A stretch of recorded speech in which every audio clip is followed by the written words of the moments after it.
Lu masih inget nggak, waktu awal-awal pandemi COVID masuk ke Indonesia, semua orang kayak lagi dikasih kejutan yang nggak pernah kita siapin. Gua masih inget banget, waktu itu berita pertama kali keluar, langsung bikin suasana jadi mencekam. Orang-orang buru-buru beli masker, hand sanitizer, sampai bahan makanan diborong habis. Kayak dunia tiba-tiba berubah dalam semalam.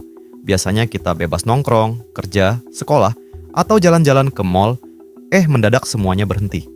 Jalanan yang biasanya macet jadi kosong, kantor tutup, sekolah pindah ke layar laptop. Gue yakin, lu juga ngerasain rasanya terjebak di rumah, bingung harus ngapain, sambil tiap hari dihantui berita jumlah korban yang makin naik. Tapi yang paling kerasa, itu hantaman ke ekonomi. Banyak usaha kecil yang gulung tikar, pedagang kaki lima kehilangan pembeli, tukang ojek online nggak ada orderan, bahkan teman-teman kita ada yang di PHK. Duit makin tipis, sementara kebutuhan jalan terus. Lu pasti masih inget kan, betapa beratnya masa itu.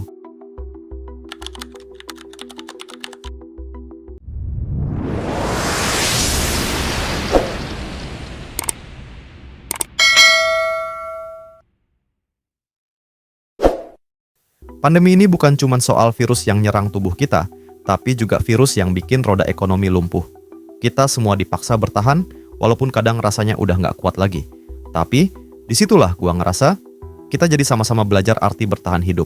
Lu tahu nggak, yang paling bikin gua mikir waktu pandemi itu? Ternyata hidup kita tuh rapuh banget.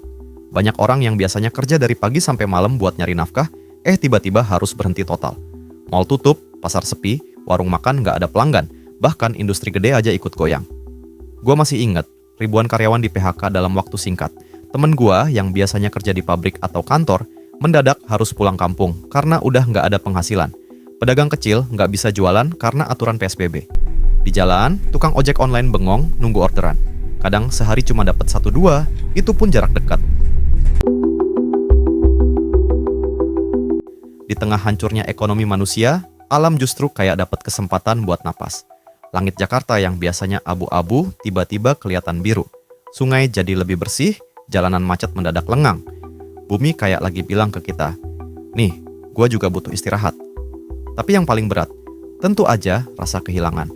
Lu pasti masih ingat berita-berita duka, keluarga yang nggak bisa nemuin orang tercinta untuk terakhir kali karena protokol kesehatan. Itu momen yang bikin banyak orang sadar kalau hidup ini ternyata singkat banget. Pandemi ini kayak ujian gede yang ngasih kita pelajaran, bahwa uang, jabatan, atau gaya hidup mewah sekalipun nggak ada artinya kalau kesehatan kita runtuh.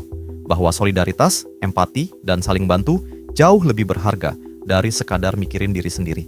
Dan sekarang, kalau kita lihat ke belakang, pandemi itu bener-bener kayak mimpi buruk yang akhirnya bisa kita lewatin. Masa di mana kita dipaksa berhenti. Masa di mana ekonomi runtuh. Masa di mana banyak orang kehilangan orang yang mereka sayang. Tapi dari situ juga kita belajar satu hal penting, bahwa manusia itu ternyata kuat. Lebih kuat dari yang kita kira. Lu bayangin deh, kalau waktu itu kita nyerah, mungkin sampai sekarang kita nggak bakal bisa berdiri lagi. Tapi faktanya, kita bangkit. Pelan-pelan ekonomi mulai jalan lagi, sekolah dibuka, orang-orang kembali kerja, dan kehidupan berusaha normal lagi meskipun nggak akan pernah sama seperti dulu. Pandemi ini ninggalin luka, iya. Tapi dia juga ninggalin pelajaran berharga. Jangan pernah remehin kesehatan. Jangan terlalu sibuk sampai lupa keluarga. Dan jangan nunggu keadaan hancur, baru sadar kalau solidaritas itu penting. Buat gue pribadi, pandemi bukan cuma sejarah kelam, tapi juga pengingat. Pengingat bahwa dunia bisa berubah kapan aja, dan tugas kita cuma satu. Tetap bertahan, saling jaga, dan jangan pernah berhenti bersyukur. Karena pada akhirnya, yang bikin kita bisa lewat masa gelap itu, bukan cuma obat atau vaksin, tapi juga rasa kemanusiaan yang bikin kita tetap kuat bareng-bareng.